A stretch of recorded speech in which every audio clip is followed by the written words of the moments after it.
अभी आप लोगों के स्क्रीन पे जो क्वेश्चन है वो एलपीपी से है। एलपीपी का मतलब हो जाता है linear programming problem. BCS 12 subject में ये एलपीपी वाला चैप्टर बहुत इंपॉर्टेंट है, क्योंकि इस चैप्टर से बहुत बार देखा गया है 15 मार्क्स का क्वेश्चन आ जाता है, लेकिन ज़्यादातर टाइम 10 मार्क्स का ही क्वेश्चन आता है। फिर भी 10 मार्क्स भी आपके लिए बहुत इंपॉर्टेंट है। और एलपीपी वाला जो प्रॉब्लम होता है वो बहुत आसान टाइप का क्वेश्चन रहता है और डिफिकल्ट कुछ नहीं है। सिर्फ आप लोगों को इनइक्वालिटीज के ऊपर थोड़ा बहुत पढ़ना होगा। इनइक्वालिटीज किस तरह से सॉल्व किया जाता है, ग्राफिकली किस तरह से इनइक्वालिटीज को रिप्रेजेंट किया जाता है, ये आप लोग अगर जान लेते हो तो इस तरह का क्वेश्चन आप लोगों के लिए बहुत आसान हो जाएगा। और मैं इस क्वेश्चन सॉल्व करने के टाइम, ये वाला क्वेश्चन जब मैं सॉल्व करूंगा, पूरा आप लोगों को डिटेल में समझा दूंगा। ओके, तो आप लोगों के लिए बहुत ज़्यादा टेंशन वाला बात नहीं है। आप ठीक तरह से ध्यान से देखिए, आप लोग सीख जाएंगे। तो सबसे पहले क्वेश्चन को पढ़ लेते हैं।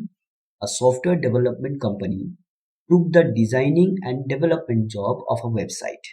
The designing job fetches the company rupees 2000 per hour and development job fetches them rupees 1500 per hour. The company can devote at most 20 hours per day for designing and at most 15 hours for development of website. If total hours available for a day is at most 30, find the maximum revenue the software company can get per day. तो हम लोगों को क्या करना होगा, maximum revenue निकालना होगा company का। ओके, एक दिन में कंपनी कितना रेवेन्यू, मैक्सिमम रेवेन्यू अर्न कर रहा है, वो हम लोगों को निकालना होगा। और इसके लिए कुछ डेटा यहाँ पर दिया गया है। क्या दिया गया है, कंपनी यहाँ पे दो तरह का जॉब कर रहा है। ओके, एक यहाँ पर डिजाइनिंग जॉब और एक है यहाँ पे डेवलपमेंट जॉब। तो ये दो तरह का जॉब कंपनी यहाँ पे कर रहा है। अभी यहाँ पर डिजाइनिंग जॉब से कंपनी का अर्न हो रहा है ₹2000 पर आवर। एक घंटा में कंपनी डिजाइनिंग जॉब से ₹2000 अर्न कर रहा है, मतलब वहां से उसका रेवेन्यू आ रहा है। और एक घंटा में डेवलपमेंट जॉब से ₹1500 अर्न हो रहा है। ओके, दैट मीन्स एक घंटा में company designing job and development दोनों जॉब में अगर एक घंटा अगर कंपनी दे, इन्वेस्ट करे, तो वहां से कंपनी का ₹3500 रेवेन्यू आ रहा है। अगर डिजाइनिंग जॉब में भी एक घंटा अगर कंपनी दे और डेवलपमेंट जॉब में भी अगर एक घंटा, मतलब टोटल 2 आवर्स अगर कंपनी वेबसाइट के लिए अगर देगा, तो कंपनी का रेवेन्यू आएगा 3500। अभी यहाँ पर कंडीशन दिया गया है क्या, company can devote at most 20 hours per day for designing and at most 15 hours for development of website. अभी वेबसाइट डेवलपमेंट के लिए यहाँ पर दो तरह का जो जॉब है, इसमें डिजाइनिंग जॉब में कंपनी मैक्सिमम 20 आवर्स दे सकता है सिर्फ डिजाइनिंग के लिए, और डेवलपमेंट के लिए कंपनी मैक्सिमम एक दिन में 15 आवर्स दे सकता है, उससे ज्यादा नहीं दे सकता है। Okay, maximum 20 hours for designing job and maximum 15 hours for development job. और साथ साथ यहाँ पर और एक कंडीशन दिया गया है, total hours available for a day is at most 30। एक दिन में कंपनी को देने के लिए 30 आवर्स अवेलेबल है। इसका ये मतलब है, कंपनी अगर डिजाइनिंग जॉब में 20 आवर्स अगर इन्वेस्ट करे, 20 आवर्स अगर कंपनी दे, तो 15 आवर्स डेवलपमेंट जॉब में नहीं दे सकता है, क्योंकि उसके पास 30 आवर्स अवेलेबल है। अगर यहाँ पे 20 आवर्स दे दे तो बाकी 10 आवर्स उसको डेवलपमेंट जॉब में देना होगा। तो दैट मीन्स यहाँ पे टाइम को मैनेज करना होगा, कितना आवर्स डिजाइनिंग में देना होगा, कितना आवर्स डेवलपमेंट में देना होगा, जो कि उसका मैक्सिमम रेवेन्यू आ जाए, तो वो हम लोगों को कैलकुलेट करना है। तो ये हम लोगों के टारगेट होगा, कितना आवर्स डिजाइनिंग जॉब में और कितना आवर्स डेवलपमेंट जॉब में देना है। लेकिन बहुत प्रैक्टिकल चीज है, आप देख लीजिए, प्रॉब्लम को थोड़ा सा मैनुअली सोच लीजिए। देखिए, डिजाइनिंग जॉब से कंपनी का ज्यादा अर्न हो रहा है 2000 पर आवर, और डेवलपमेंट जॉब से कंपनी का अर्न हो रहा है 1500 पर आवर एक घंटा में। तो ऑब्वियसली अगर मैक्सिमम रेवेन्यू अगर कंपनी को पाना है, तो ऑब्वियसली कंपनी को ज्यादा से ज्यादा हो सके, जितना ज्यादा हो सके, डिजाइनिंग जॉब में वर्किंग आवर इन्वेस्ट करना होगा। ओके, क्योंकि उसके पास 20 आवर्स मैक्सिमम अवेलेबल है, तो जितना ज़्यादा हो सके डिजाइनिंग जॉब में अगर वर्किंग आवर दे दे तो वहाँ से ही तो ज़्यादा पैसा आ रहा है। तो दैट मीन्स यही अप्रोच होना चाहिए। लेकिन हम लोग इस तरह से मैन्युअली कैलकुलेट नहीं करेंगे कि वहाँ पे 20 आवर्स दे जाए, अगर दे दे और बाकी 10 आवर्स यहाँ पर दे दे तो उसका मैक्सिमम रेवेन्यू होगा। तो हम लोग इस तरह से एकदम एग्जैक्टली बोल नहीं पाएंगे। ये इस प्रॉब्लम के लिए तो ठीक है, चलिए ये बहुत इजी है, मैं बोल भी दे रहा हूँ 20 आवर्स और 10 आवर्स दोगे तो मैक्सिमम रेवेन्यू आ जाएगा। लेकिन इस तरह का क्वेश्चन अगर थोड़ा सा चेंज करके वैल्यू चेंज करके अगर दे दिया जाए तो आप लोग शायद शायद ही ना बोल पाए। तो दैट मीन्स इस तरह का क्वेश्चन सॉल्व करने के लिए कोई एक मेथड होना चाहिए, ओके, एक प्रोसेस होना चाहिए जिस प्रोसेस में आप बहुत आसानी से बोल पाएंगे। और वही प्रोसेस एक्चुअली एलपीपी में हम लोग सिखाते हैं, एलपीपी, लीनियर प्रोग्रामिंग प्रॉब्लम। तो इसके लिए आप लोगों को क्या करना होगा, पहले कुछ कंस्ट्रेंट्स बनाना होगा, मतलब कुछ कुछ कंडीशंस यहाँ पे दिया गया, उस कंडीशन के अकॉर्डिंग हम लोग को इन इक्वेशन को फॉर्म करना होगा, बनाना होगा। देन उसके बाद उस इन इक्वेशन का ग्राफ ड्रॉ करना होगा। एंड इन इक्वेशन का ग्राफ ड्रॉ करने के बाद हम लोग को फीजिबल रीजन को ढूंढना होगा, मतलब सॉल्यूशन जोन निकलने के बाद ही फीजिबल रीजन आ जाएगा। अभी फीजिबल रीजन आने के बाद कॉर्नर पॉइंट्स आएगा और उस कॉर्नर पॉइंट्स में हर एक कॉर्नर पॉइंट्स का कोऑर्डिनेट्स निकालना होगा। एंड देन कोऑर्डिनेट्स निकालने के बाद उसी कोऑर्डिनेट के लिए हम लोग को रेवेन्यू निकालना होगा और वहां से हम लोगों को डिसाइड करना होगा कौन सा मैक्सिमम होगा। तो यही है स्टेप्स। तो पहला स्टेप में हम लोग को क्या करना होगा, make constraints, make constraints. Second step में हम लोग को ड्रॉ ग्राफ, ग्राफ ड्रॉ करना होगा। थर्ड स्टेप में हम लोग को क्या करना होगा, कोऑर्डिनेट्स निकालना होगा कॉर्नर पॉइंट्स का। ओके, फीजिबल रीजन आ जाएगा, देन उसके बाद कॉर्नर पॉइंट्स आएगा, हम लोग पूरा दिखाएंगे। ओके, तो आप थोड़ा सा ध्यान से देखिएगा। देन थर्ड स्टेप में हम लोग को find coordinates of corner points. Fourth step में हम लोग को कैलकुलेट करना होगा, calculate revenue for each corner points. And उसके बाद कॉर्नर पॉइंट पे रेवेन्यू आने के बाद जो रेवेन्यू सबसे ज्यादा होगा वही हो जाएगा मैक्सिमम रेवेन्यू, मतलब हम लोग का आंसर आ जाएगा। ओके, एंड देन इसके बाद अभी ये तो करेंगे ही, लेकिन सबसे पहला जो होगा हम लोगों को क्या करना होगा, सबसे पहले हम लोग को एज्यूम कर लेना होगा कि वो कंपनी डिजाइनिंग जॉब में 1 आवर्स, एक दिन में 1 घंटा डिजाइनिंग जॉब में दे रहा है और वाई घंटा एक दिन में डेवलपमेंट जॉब में दे रहा है। ओके, तो लेट, अभी हम लोग सोल्यूशन में जा रहे हैं, यहाँ से आप लोगों को करना होगा, let the company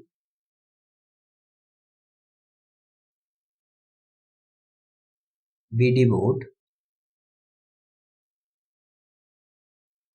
X hours per day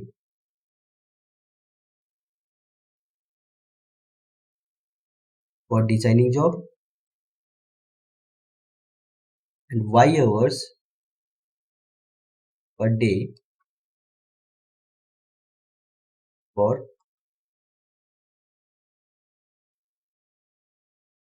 development job।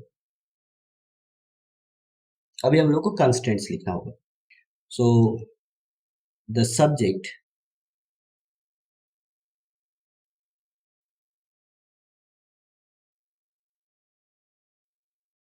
To constraint वो ऐसा होगा, देखिए, क्योंकि company maximum 20 hours designing job में दे सकता है, यहाँ पे मेंशन कर दिया at most 20 hours per day for designing, can devote at most 20 hours per day for designing. तो दैट मीन्स एक्स का वैल्यू 20 आवर्स, एक दिन में 20 आवर्स हो सकता है मैक्सिमम, उससे ज्यादा नहीं। दैट मीन्स एक्स का वैल्यू 20 या 20 से कम हो सकता है। तो दैट मीन्स एक्स का वैल्यू 20 या 20 से कम, उससे ज्यादा नहीं, तो एक्स लेस देन इक्वल 20। आप लोगों को समझ में आ ही गया। ओके, उसी तरीके से y लेस देन इक्वल क्या होगा, 15 होगा, क्योंकि डेवलपमेंट जॉब में कंपनी मैक्सिमम 15 आवर्स दे सकता है एक दिन में। तो एक दिन में at most 15 hours for development. Okay, तो डेवलपमेंट में मैंने यहाँ पे एज्यूम किया था वाई आवर्स, तो यहाँ पर क्या आ जाएगा y less than equal 15। And उसके बाद हम लोग को क्या करना होगा, देखना होगा कंपनी में मैक्सिमम वर्किंग आवर कितना अवेलेबल है, एट मोस्ट 30, तो maximum 30 hours total working hours available है।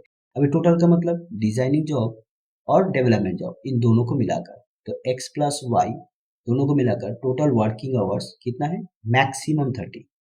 तो ये मैक्सिमम के लिए हम लोग less than equal symbol use करेंगे, ओके, और मिनिमम के लिए greater than equal symbol use करेंगे। एंड साथ साथ x greater than equal 0, y greater than equal 0। अब ये क्यों लिया, देखिए x ग्रेटर देन इक्वल 0 का मतलब होता है x का वैल्यू 0 या 0 से ज्यादा होगा, मतलब पॉजिटिव पॉजिटिव होगा। y का वैल्यू 0 या 0 से बड़ा होगा, मतलब y का भी value positive. Actually practical problem है, तो वर्किंग आवर ऑब्वियसली नेगेटिव नहीं होगा, ठीक है। तो ये जो डिजाइनिंग जॉब में या डेवलपमेंट जॉब में जो वर्किंग आवर कंपनी दे रहा है, इन्वेस्ट कर रहा है एज ए वर्किंग आवर, तो वो तो नेगेटिव नहीं हो सकता, टाइम नेगेटिव नहीं हो सकता, तो ऑब्वियसली तो एक्स का वैल्यू पॉजिटिव होगा, वाई का भी वैल्यू पॉजिटिव होगा। इसलिए हम लोगों को इस तरह का एलपीपी का प्रॉब्लम में हमेशा ये एक्स का और वाई का value always greater than equal 0 होगा। ये कंस्टेंट्स हम लोग को हर प्रॉब्लम में बनाना होगा, ओके। तो इसको बोला जाता है non negativity constant, okay, non negativity constraints. तो अभी ये अकॉर्डिंग टू प्रॉब्लम है और ये हम लोगों को बनाना तो होगा ही। अभी इन सब इन इक्वेशन का हम लोग को ग्राफ ड्रॉ करना है। अभी ग्राफ कैसे ड्रॉ करेंगे, देखिए सबसे पहले हम लोग ग्राफ ड्रॉ करने के टाइम इन इक्वेशन को हम लोग को एज ए इक्वेशन मान के चलना होगा, ओके, इक्वेशन मान के चलना होगा।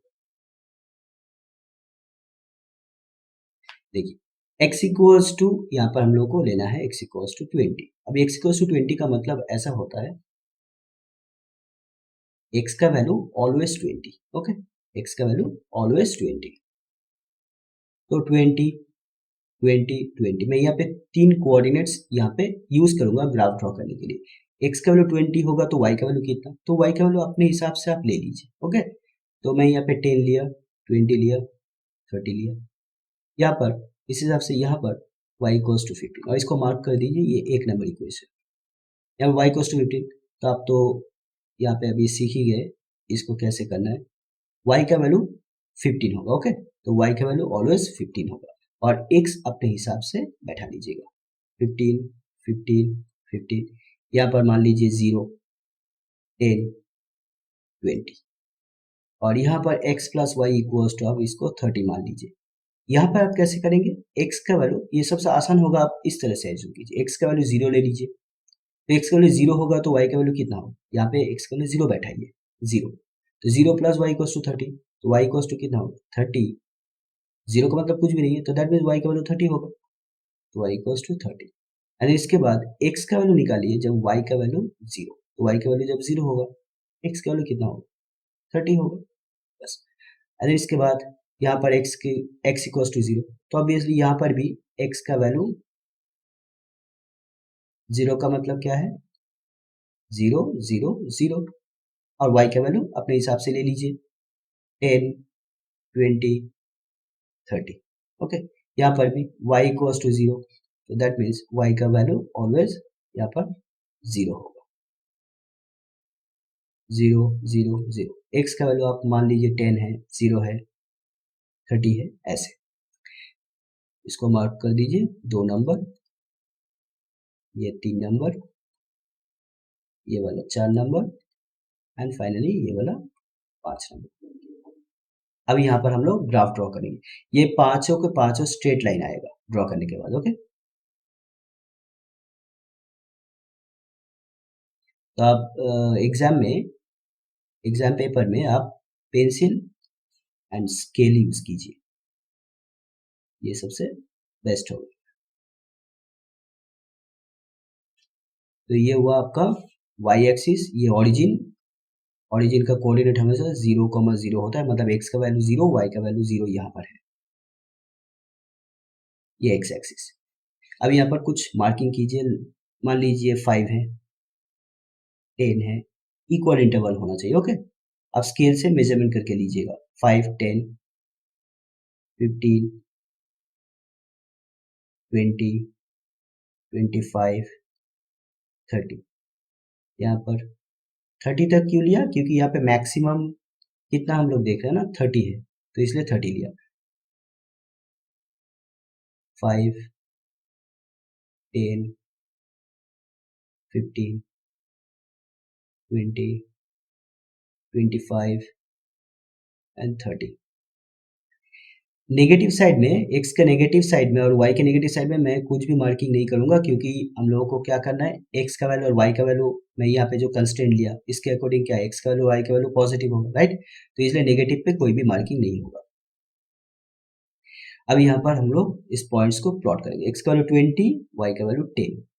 x का वैल्यू 20 तो यहाँ पर, और y का वैल्यू 10, मतलब ऐसे आएगा और ऐसे आएगा, मतलब इस जगह पर, इस जगह पर आएगा। ओके, 20 एंड y का वैल्यू 10। उसके बाद x का वैल्यू 20, y का वैल्यू भी 20। x का वैल्यू 20, y का भी वैल्यू 20। तो यहाँ पर एक्चुअली क्या आएगा, ये y एक्सिस के पैरेलल होगा। याद रखना x इक्वल्स टू k, मतलब x इक्वल्स टू कुछ भी कांस्टेंट वैल्यू, इसका मतलब हो जाएगा ये एक स्ट्रेट लाइन होगा जो y एक्सिस के पैरेलल होगा। और y equals to some constant, मतलब y इक्वल्स टू 20, 30, 10, इस तरह का कोई वैल्यू होगा, तो ये जो स्ट्रेट लाइन आएगा वो x एक्सिस के पैरेलल होगा। ओके, और x इक्वल्स टू 0 का मतलब ये y एक्सिस, y एक्सिस का इक्वेशन x इक्वल्स टू 0 जो हम लोग यहाँ पे देख रहे हैं ना, x इक्वल्स टू 0, ये एक्चुअली क्या है, y एक्सिस है। और y इक्वल्स टू 0 का मतलब ये x एक्सिस इटसेल्फ है। ओके, x एक्सिस हम लोग यहाँ पर ड्रॉ भी करेंगे तब भी हम लोग वही चीज मिलेगा, फिर भी मैं यहाँ पे ड्रॉ करके दिखा दे रहा हूँ। अच्छा, थर्ड वन यहाँ पर क्या है, x का वैल्यू 20, y का वैल्यू 30, 20, 30, x का वैल्यू 20, y का वैल्यू 30। तो अभी देखिए इन तीनों पॉइंट को अगर आप कनेक्ट कीजिए ना, तो y एक्सिस के पैरेलल आएगा। ओके, अभी यहाँ पर हम लोग इसको कनेक्ट करेंगे। मैं क्योंकि यहाँ पे फ्री हैंड कर रहा हूँ तो थोड़ा सा लाइन स्ट्रेट नहीं भी हो सकता है, नहीं है, स्ट्रेट नहीं है। अब स्केल से ड्रॉ करेंगे ऐसे, तो इसको मैं नाम दे देता हूँ ए बी, और ये क्या था, x इक्वल्स टू 20 वाला लाइन। अभी नेक्स्ट वन, ये y इक्वल्स टू 15 का मतलब x एक्सिस के पैरेलल होगा। ओके, 0,15, x का वैल्यू 0 यहाँ पर, y का वैल्यू 15 यहाँ पर। ओके, x का वैल्यू 0, y का वैल्यू 15, मतलब यहाँ पर। x का वैल्यू 10, y का वैल्यू 15, x का वैल्यू 10 मतलब यहाँ पर, y का वैल्यू 15 मतलब इस लाइन पे 10, 15। उसके बाद 20 एंड y का वैल्यू 15, x का वैल्यू 20 यहाँ पर, y का वैल्यू 15 यहाँ पर। अब इन तीनों पॉइंट को कनेक्ट करके एक्सटेंड कर दीजिए। हाँ, ऐसे। तो ये मान लीजिए ये सी डी वाला लाइन है, और इसका इक्वेशन था y इक्वल्स टू 15। अभी तीसरा वाला, x plus y equals to 30, यहाँ पे क्या है, x का वैल्यू 0, y का वैल्यू 30। जब x का वैल्यू 0 मतलब यहाँ पर, y का वैल्यू तब 30, तो 0,30 ये कोऑर्डिनेट है, यहाँ पर मिला। देन उसके बाद नेक्स्ट कोऑर्डिनेट है x30, y0, x30, y0, तो x30 यहाँ पर, y0 मतलब ऊपर भी नहीं नीचे भी नहीं, मतलब यहाँ पर। अब इन दो पॉइंट को कनेक्ट कीजिए, एक स्ट्रेट लाइन मिलेगी।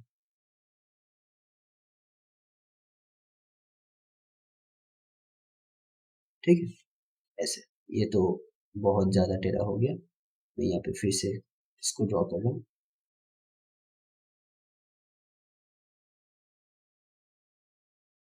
ऐसे। तो ये मान लीजिए ई एफ वाला लाइन है, और इसका इक्वेशन क्या था, x plus y equals to 30। And then इसके बाद x इक्वल्स टू 0, जैसे कि मैंने बोला ये y एक्सिस है। आप इसको ड्रॉ भी कर सकते हैं, ये पॉइंट को आप प्लॉट कीजिए, देखिएगा y एक्सिस ही आएगा यहाँ पर। तो ये वाला एक लाइन, और y इक्वल्स टू 0, ये x एक्सिस आएगा, ये वाला एक लाइन। ओके, तो ये पांचों स्ट्रेट लाइन हम लोगों को मिल गया। देन इसके बाद हम लोग क्या करेंगे, इसके बाद हम लोगों को ढूंढना है solution zone. Okay, solution zone कैसे ढूंढेंगे, देखिए सबसे पहले आपको पहला इन इक्वेशन को लेना होगा। पहले इन इक्वेशन क्या था, x लेस देन इक्वल 20। अभी यहाँ पर आपको क्या करना है, राइट साइड में अगर जीरो नहीं है तो लेफ्ट साइड में आप x का वैल्यू जीरो एज्यूम कीजिए। एक्चुअली आप x का वैल्यू कोई भी एज्यूम कर सकते हैं, लेकिन 20 छोड़ के आप कोई भी वैल्यू एज्यूम कर सकते हैं। एज्यूम अपने हिसाब से कर लीजिएगा, देन उसके बाद यहाँ पे पुट कीजिए। मैं यहाँ पे x का वैल्यू जीरो एज्यूम कर रहा हूँ, तो जीरो मैंने यहाँ पे पुट किया, ऐसे लिखा। अभी आपको देखना है zero less than equal 20, is it correct? इस तरह से आपको क्वेश्चन करना है अपने मन में, zero less than equal 20, is it correct? तो क्या आंसर आया? यस। तो यस का मतलब हुआ ये इन इक्वेशन, जो ये लेस देन इक्वल वाला जो इन इक्वेशन है, ये इन इक्वेशन सेटिस्फाई हो रहा है x equals to zero value के लिए। ओके, तो x इक्वल्स टू जब जीरो था, मैं यहाँ पे x का वैल्यू जीरो लिया, तो जीरो के लिए ये इन इक्वेशन सेटिस्फाई हो रहा है। ओके, तो सेटिस्फाई होगा तो क्या होगा, तो सबसे पहले इसको क्या करना होगा, इन इक्वेशन एक नंबर वाला आपको ढूंढना होगा, ये वाला लाइन था। अभी इस लाइन के किस तरफ x इक्वल्स टू जीरो है वो ढूंढना होगा। आपका वैल्यू आप क्या लिए थे, जीरो। अगर आप 30 लेंगे तो 30 को लोकेट करना होगा। अगर आप 20 लेंगे तो 20 को यहाँ पे क्योंकि 20 है सो 20 नहीं ले सकते हो। x का वैल्यू अगर आप 40 लेंगे तो 40 को यहाँ पे इस ग्राफ में लोकेट करना होगा। जो भी पॉइंट लेंगे उस पॉइंट को पहले लोकेट करना होगा। मैं यहाँ पे क्योंकि जीरो लिया तो zero x equals to zero कहाँ पर है, यहाँ पर है। ओके, और लाइन कौन सा है, ये वाला लाइन, ये वाला लाइन। तो इस लाइन के लेफ्ट साइड में पॉइंट है, zero point, x equals to zero point है। तो क्योंकि x इक्वल्स टू जीरो के लिए ये इन इक्वेशन सेटिस्फाई हो रहा है, तो जीरो के तरफ ही, इस लाइन के जिस तरफ जीरो है उस तरफ सोल्यूशन होगा। क्लियर है? अगर सेटिस्फाई नहीं हो रहा है तो पॉइंट के ऑपोजिट साइड में सोल्यूशन होगा। जैसे मान लीजिए आपने x का वैल्यू 50 ले लिए। ओके, तो 50 less than equals 20, is it correct? 50 less than equals 20, 50 क्या 20 से छोटा होता है? नहीं, छोटा नहीं होता है। तो that means x equals to 50 के लिए ये इन इक्वेशन सेटिस्फाई नहीं हो रहा है। तो ये आपका लाइन 50 मतलब यहाँ पर 30, तो x 40 यहाँ पर, 50 यहाँ पर, ऐसे कुछ होगा। 50 यहाँ पर, तो ये 50 पॉइंट यहाँ पर है और लाइन आपका ये है। तो 50 जिस तरफ है उस तरफ सोल्यूशन नहीं होगा क्योंकि इस पॉइंट पे सेटिस्फाई नहीं हो रहा। तो दैट मीन्स इसको ऑपोजिट साइड, तो इस तरफ ही सोल्यूशन आना चाहिए। ओके, तो इस तरफ ही सोल्यूशन होगा। आप कोई भी पॉइंट ले लीजिए 20 छोड़ के, और 20 पे हम लोग को क्यों चेक नहीं करना है आप लोग कमेंट करके मुझे बताइए। ओके,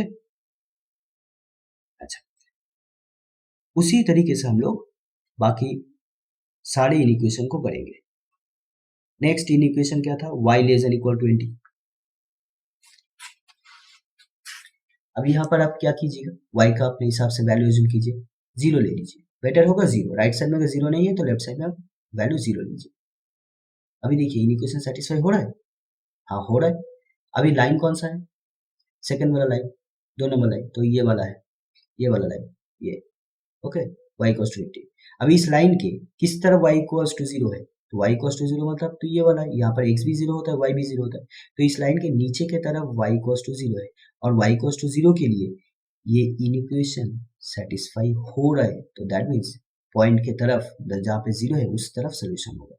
तो इसका सोल्यूशन इस तरफ है, इसका सोल्यूशन इस तरफ है। ओके, और एक आसान तरीका भी है, देखिए देखिए ये इसका मीनिंग क्या है, y का वैल्यू 15 या 15 से कम है। देखिए इस लाइन के ऊपर की तरफ y का वैल्यू 15 से ज़्यादा है, तो ऑब्वियसली इस लाइन के जो नीचे वाला जो पॉइंट है, देखिए यहाँ पर 5 है, 10 है, 15 है यहाँ तक, तो इस लाइन के नीचे नीचे की तरफ y का वैल्यू 15 से कम है, तो ऑब्वियसली इस लाइन के नीचे की तरफ सोल्यूशन होगा। सिमिलरली यहाँ पर क्या था, मैं लेफ्ट साइड में सोल्यूशन दिखाया इस लाइन का, तो ये इक्वेशन क्या था, x less than equals to 20, तो इसका मतलब x का वैल्यू 20 या 20 से कम है। ऑब्वियसली ये लाइन जो है 20 से जा रहा है, तो 20 से कम मतलब लेफ्ट साइड में होगा, ऑब्वियसली लेफ्ट साइड में तब सोल्यूशन होगा। ओके, राइट साइड में नहीं, राइट साइड में x का वैल्यू 20 से ज्यादा है, आप ऐसे भी सोच सकते हो। ओके, अच्छा, third one, x plus y less than equal 30। तो यहाँ पर क्योंकि जीरो नहीं है तो अपने हिसाब से आप x का और y का वैल्यू एज्यूम कीजिए, लेकिन ऐसा वैल्यू मत एज्यूम कीजिए कि इनको कैलकुलेट करके 30 आ जाए। तो बेटर मैं एक ऑप्शन दे रहा हूँ, अगर जीरो नहीं है तो x और y अपने हिसाब से जीरो लीजिए, बेटर होगा। तो 0 प्लस 0 30, तो 0 less than equal 30, is it correct? Yes, correct. तो that means in equation satisfy हो रहा है। कौन सा पॉइंट पे, x इक्वल टू 0 पे, y इक्वल टू 0 पे। तो x 0 y 0 मतलब क्या होता है, ओरिजिन होता है। तो ये ओरिजिन और ये लाइन, इस लाइन के नीचे की तरफ, इस तरफ, इस पॉइंट पे, इस पॉइंट के लिए सेटिस्फाई हो रहा है, तो दैट मीन्स सॉल्यूशन इस तरफ ही होगा।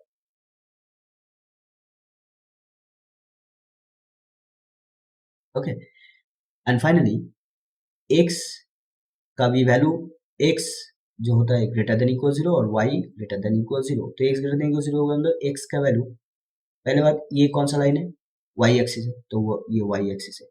तो इसका सोल्यूशन किस तरफ होगा, x का वैल्यू 0 से बड़ा होगा मतलब पॉजिटिव। तो x का वैल्यू 0 से बड़ा मतलब पॉजिटिव, तो x का पॉजिटिव वैल्यू मतलब किस तरफ होगा, इस लाइन के किस तरफ होगा, राइट साइड में होगा। तो ये वाला लाइन कौन सा था, x इक्वल टू 0 वाला लाइन था। तो x इक्वल टू 0 वाला लाइन के लिए सोल्यूशन होगा पॉजिटिव, मतलब ऐसे सोल्यूशन होगा।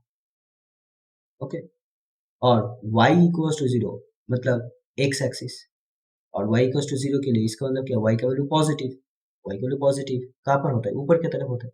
तो इस लाइन का सोल्यूशन ऐसे होगा। अभी देखिए तो कौन सा कॉमन सोल्यूशन जोन है, सभी इन इक्वेशन का सोल्यूशन जोन कहाँ पे, एक जगह पर ऐसा है जहाँ पर सभी इन इक्वेशन का सोल्यूशन आ रहा है। देखिए ये वाला एरिया, ये वाला, अच्छी तरह से देखिए ये वाला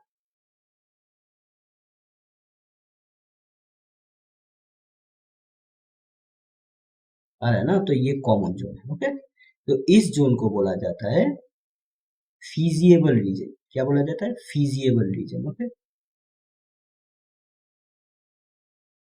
फीजिएबल रीजन। अभी इस फीजिबल रीजन का हम लोग को कॉर्नर पॉइंट्स को लिखना होता है। कॉर्नर पॉइंट्स, अभी कौन सा कॉर्नर पॉइंट आया देखिए, एक तो O, एक यहाँ पर मान लीजिए P पॉइंट, यहाँ पर ये वाला पॉइंट Q पॉइंट, ये आया R पॉइंट, और ये आया S पॉइंट। अभी O पॉइंट का कोऑर्डिनेट तो 0 0 है, P पॉइंट का भी कोऑर्डिनेट बहुत आसान है, यहाँ पर है 20 और Y का वैल्यू कुछ भी नहीं है मतलब 0, तो 20,0। इस पॉइंट का भी कोऑर्डिनेट बहुत आसान है, यहाँ पर ये पॉइंट 15 है और यहाँ पे x का वैल्यू 0 है, तो 0,15। तो अभी निकालना है Q पॉइंट और R पॉइंट का coordinate.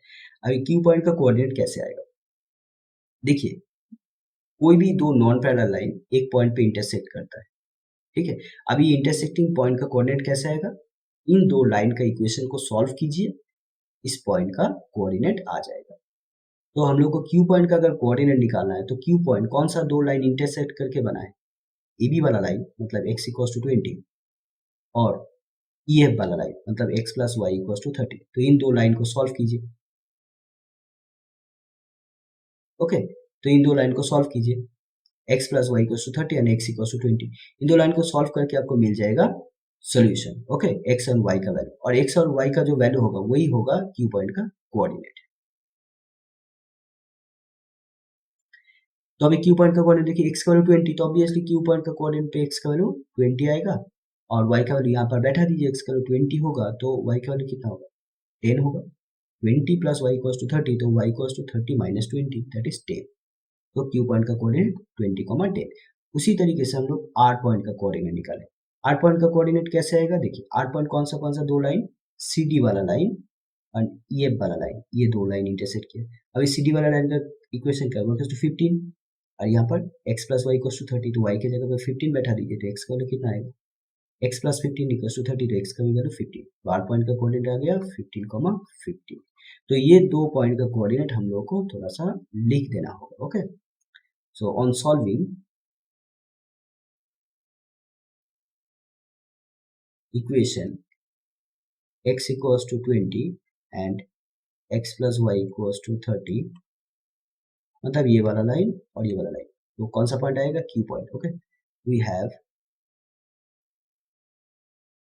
x equals to 20, y equals to 10, so therefore coordinates of point Q are 20, 10. On solving equation y equals to 15 and x plus y equals to 30, we have x equals to 15, y equals to 50। इन दो equation को आप solve कीजिए तो x equal 15 आएगा, y equals to 15 आएगा। और ये कौन सा पॉइंट का कोऑर्डिनेट होगा? r पॉइंट का कोऑर्डिनेट। देयरफॉर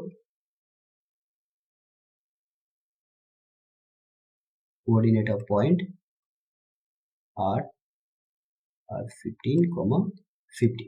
अभी हम लोग एक टेबल बनाएंगे जहां पर हम लोग मैक्सिमम रेवेन्यू निकालेंगे। और ये मैक्सिमम रेवेन्यू वाला एक इक्वेशन आप लोग बेटर होगा यहाँ पर लिख लीजिए। ओके, यहाँ पर लिख लीजिए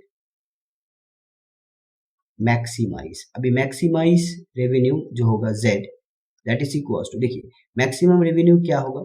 मैक्सिमम रेवेन्यू ये होगा कि 2000 रुपीज अर्न हो रहा है, रेवेन्यू आ रहा है 1 घंटा में। कहाँ से? डिजाइनिंग जॉब से। अभी अब डिजाइनिंग जॉब में कंपनी कितना वर्किंग आवर दे रहा है? 1 आवर्स। तो 1 घंटा से अगर 1 घंटा में अगर 2000 रुपीज रेवेन्यू आ रहा है तो एक घंटा में कितना आएगा? रुपीज 2000 होगा। एंड सिमिलरली डेवलपमेंट जॉब में एक घंटा में 1500 रुपीज रेवेन्यू आ रहा है। तो वाई घंटा आप लोग ये कंपनी क्या कर रहा है? डेवलपमेंट जॉब के लिए दे रहा है। तो वाई घंटा में कितना रेवेन्यू आएगा? 1500 वाई। तो टोटल रेवेन्यू कितना होगा? 2000x plus 1500 Y. तो यही आप लोगों को यहाँ पर मैक्सिमाइज के लिए लिखना होगा, रुपीज 2000x प्लस 1500वाई। क्लियर है? ओके, तो अभी हम लोग यहाँ पे एक टेबल बनाएंगे। तो यहाँ पर लिखेंगे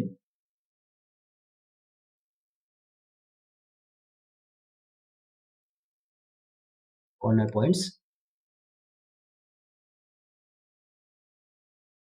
यहाँ पर लिखेंगे कोऑर्डिनेट्स,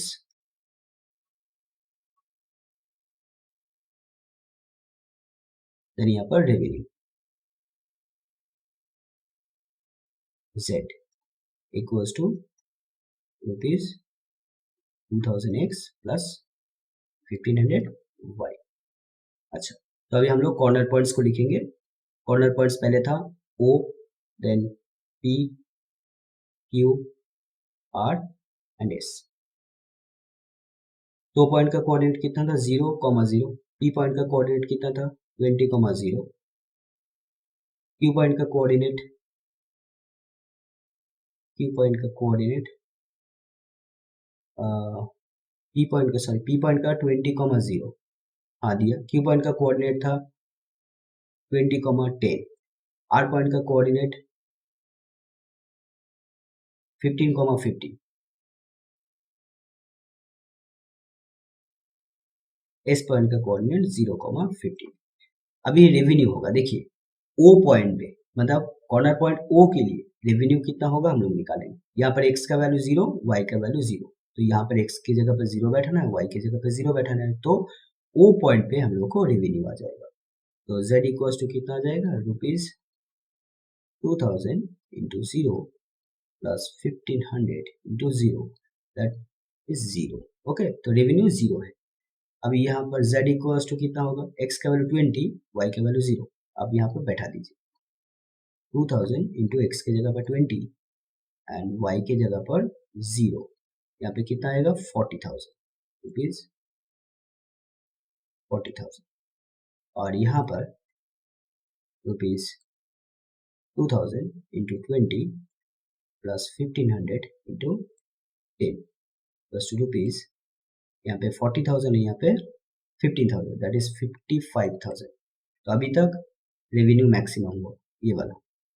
एंड देन यहाँ पर रेवेन्यू होगा रुपीज 2000 इंटू 15 प्लस 1500 इंटू 15। तो यहाँ पर आ जाएगा 30,000 और यहाँ पर 22,500, that is 52,500। And then finally इस पॉइंट पे रेवेन्यू होगा 2000 इंटू 0 प्लस 1500 इंटू 50, तो रुपीज 22,500, 22,500। तो हम लोग देख ही पा रहे हैं ना, यहाँ पर 55,000 जो है वो मैक्सिमम है। ओके, तो यही हुआ मैक्सिमम रेवेन्यू, तो यही हुआ answer. So therefore the required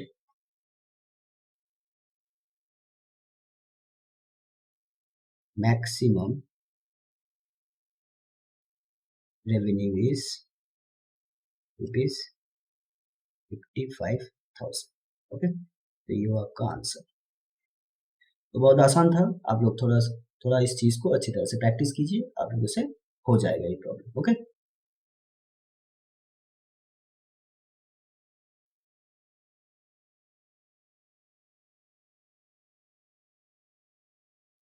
मुझे इस इंटीग्रल का वैल्यू निकालना होगा, इसको बोला जाता है इंटीग्रल।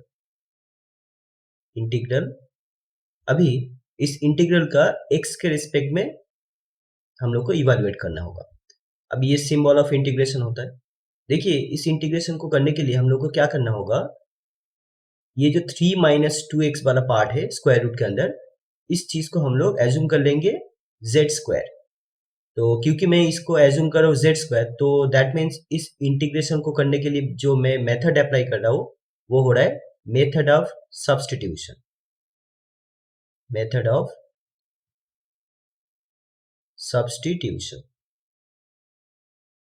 अभी मेथड ऑफ सब्स्टिट्यूशन में होता है क्या, यहाँ पर क्योंकि ये इंटीग्रल x का फंक्शन है, अभी मैं यहाँ पर इस x का ये अंदर वाला जो पार्ट है इसको मैं क्योंकि z में कन्वर्ट कर रहा हूँ, दैट मीन्स नेक्स्ट स्टेप में मैं पूरा यहाँ पर जो x का फंक्शन है ये पूरा z में कन्वर्ट हो जाएगा, पूरा z में कन्वर्ट हो जा रहा है।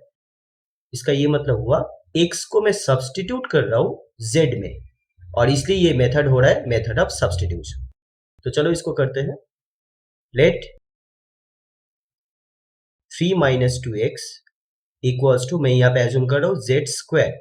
अभी जेड स्क्वायर क्यों एज्यूम कर रहा हूँ, अगर जेड स्क्वायर में एज्यूम करूंगा तो स्क्वायर रूट के बाहर, मतलब अगर ये अगर जेड स्क्वायर है तो जेड स्क्वायर का स्क्वायर रूट कितना होगा, जेड होगा। दैट मीन्स स्क्वायर रूट वाला पार्ट नहीं रहेगा। ठीक है, अभी यहाँ पे हम लोगों को डेरिवेटिव करना होगा। सो डिफरेंशिएट बोथ साइड। अभी दोनों तरफ अगर हम डिफरेंशिएट करेंगे तो क्या मिलेगा, कांस्टेंट का डिफरेंशिएशन कितना होता है, 0 माइनस 2, और x का डिफरेंशिएशन होता है 1, और क्योंकि x को डिफरेंशिएट कर रहा हूं इसलिए यहां पर आ जाएगा dx। z स्क्वायर का डेरिवेटिव क्या होगा, 2z और dz। नेक्स्ट स्टेप में हम लोग यहां पर इसको लिखेंगे minus 2 dx equals to 2z dz। Okay, अब यहाँ पर 2 और 2 कैंसिल हो गया, तो dx का वैल्यू क्या आया, माइनस z dz। ओके, तो अभी यहाँ पर हम लोग यहाँ पे इसको सब्स्टिट्यूट करेंगे।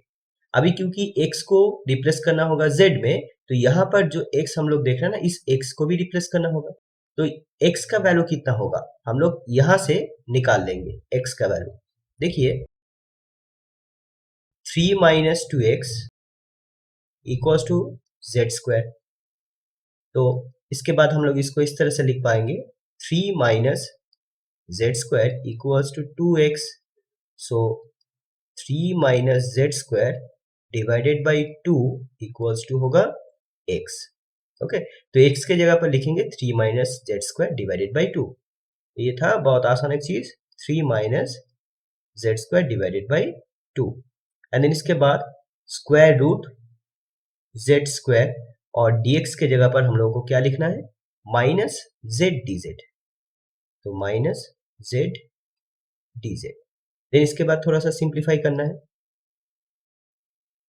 3 minus z square divided by 2 into square root z square that is z, और यहाँ पर और एक है minus z dz।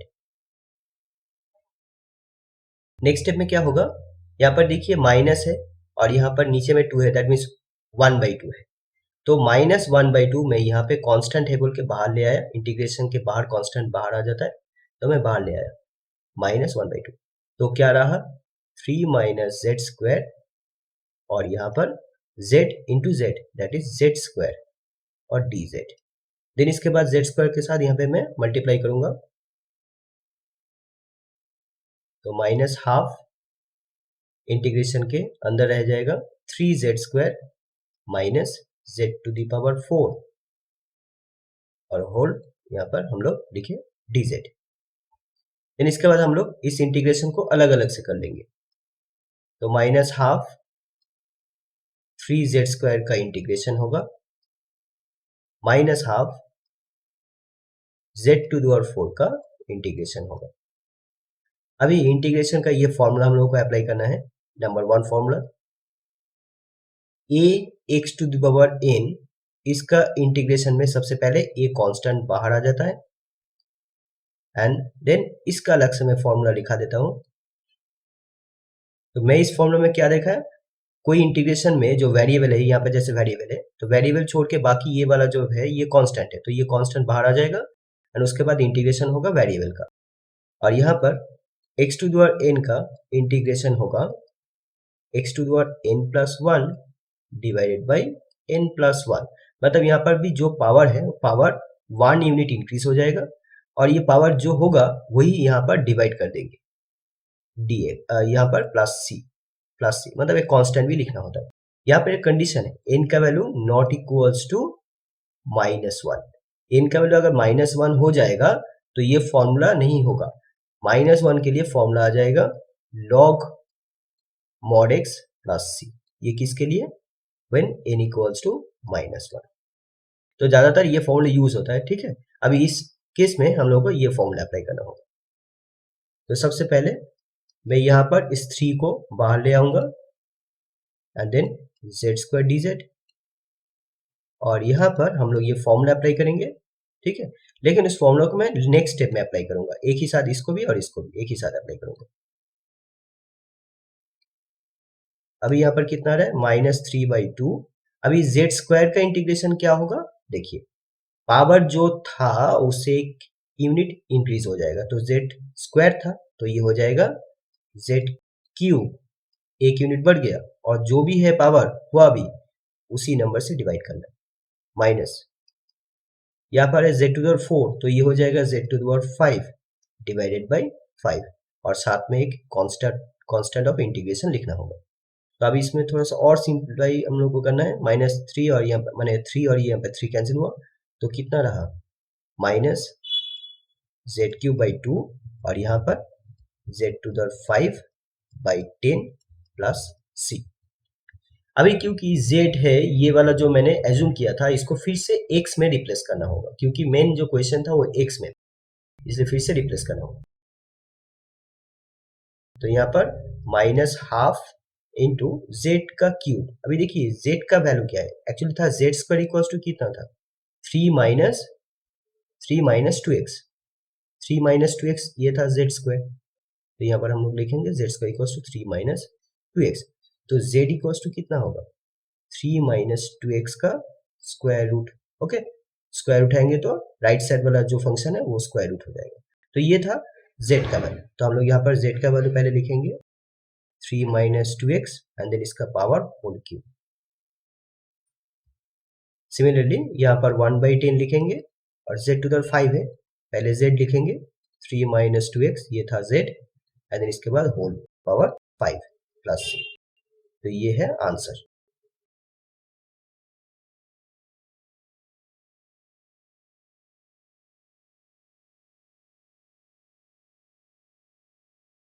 Find the vector and Cartesian equations of the line passing through the points -2, 0, 3 and 3, 5, -2।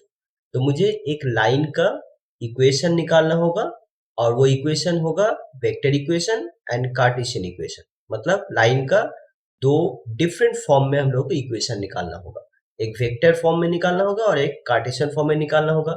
और जो line का equation हम लोग को निकालना है वो लाइन दो पॉइंट से पास कर रहा है और वो दो पॉइंट का कोऑर्डिनेट क्या है, -2, 0, 3 एंड 3, 5, -2। मान लीजिए ये आपका एक ऐसा लाइन है। अब इस लाइन का इक्वेशन हम लोग को निकालना होगा जहां पर ये लाइन -2, 0, 3 से पास कर रहा है एंड 3, 5, -2 से पास कर रहा है। अभी वेक्टर इक्वेशन का कोई भी लाइन 3D में, एक्चुअली ये 3D का टॉपिक है, 3D ज्योमेट्री। तो 3D ज्योमेट्री में हम लोगों को यहाँ पे लाइन का इक्वेशन निकालना होगा। तो वेक्टर इक्वेशन का जो फॉर्मूला है हम लोग को सिर्फ फॉर्मूला से चलना है। ओके, ये फॉर्मूला अगर आप लोग याद करके जाओगे तो बहुत आसान हो जाएगा इस तरह का क्वेश्चन सॉल्व करने में। और फॉर्मूला भी बहुत ज्यादा कॉम्प्लिकेटेड नहीं है। देखिए, vector equation of line in space, space का मतलब 3D में, हाँ, okay. Vector equation of line in space, ये इक्वेशन होगा r vector e vector plus एक कांस्टेंट, मान लीजिए लैम्डा है, टी है या एस है, इस तरह का कोई भी constant, into b vector minus a vector. अभी यहां पर हम लोग को जानना होगा ये ए वेक्टर क्या है, बी वेक्टर क्या है।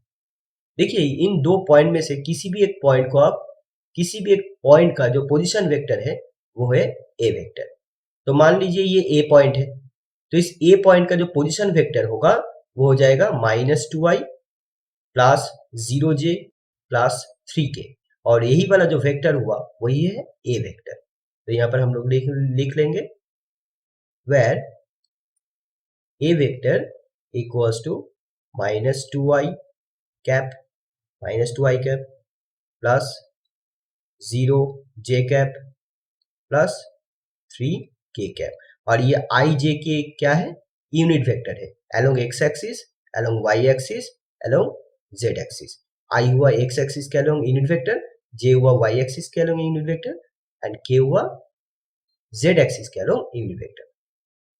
अब इसका मतलब क्या है, क्योंकि ये 0 इंटू जे है, दैट मीन्स ये 0 हो जाएगा, तो क्या हुआ 2i cap -2i cap plus 3k cap.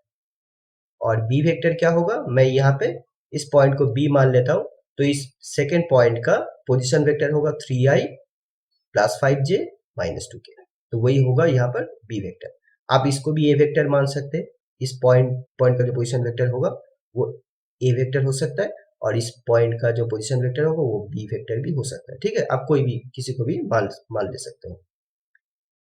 तो यहाँ पर 3i cap plus 5j cap minus 2k cap. अभी मुझे b माइनस ए वेक्टर निकालना है। So b vector minus a vector क्या होगा, तो b वेक्टर है 3i cap plus 5j cap minus 2k cap, minus a vector है -2i cap plus 3k cap. अभी जब मैं वेक्टर को सब्ट्रैक्ट करता हूं तो i का कोफिशिएंट सिर्फ माइनस होगा, यहाँ पर j के कोफिशिएंट के साथ j का कोफिशिएंट माइनस होगा, और k के कोफिशिएंट के साथ k का कोफिशिएंट माइनस होगा।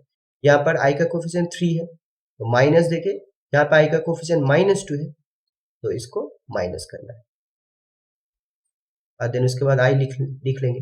यहाँ पर j का कोफिशिएंट 5 है, और यहाँ पर j का कोफिशिएंट कुछ भी नहीं है, मतलब 0 है, तो ये 5j ही रहेगा। और यहाँ पर प्लस, यहाँ पर k का कोफिशिएंट -2 है, माइनस देके मुझे यहाँ पर 3 लिखना है। ओके, तो ये हुआ k। देन यहाँ पे कितना आ रहा है, 3 प्लस 2i प्लस 5j, और यहाँ पर plus -5k। So that means यहाँ पर कितना हुआ, 5i plus 5j minus 5k। तो ये हुआ b माइनस ए। बस अभी यहाँ पर बैठा दो, हो जाएगा। ये मान लीजिए इक्वेशन 1 है। सो अकॉर्डिंग टू इक्वेशन 1 हम लोग क्या लिखेंगे, r vector equals to a vector plus lambda times b vector minus a vector. So अभी ए वेक्टर हम लोग को बैठाना है, ए वेक्टर है -2i प्लस 3k, okay, plus lambda b minus a, अभी बी माइनस ए हुआ 5i plus 5j minus 5k। बस यहाँ पर ही वेक्टर इक्वेशन खत्म हो रहा है। तो ये लाइन का वेक्टर इक्वेशन है, यहाँ पर एक आंसर मिल गया, और एक आंसर हम लोग को निकालना है कार्टेशियन इक्वेशन। इस लाइन का ही हम लोग को कार्टेशियन इक्वेशन निकालना होगा, और कार्टेशियन इक्वेशन का फॉर्मूला ऐसा होगा,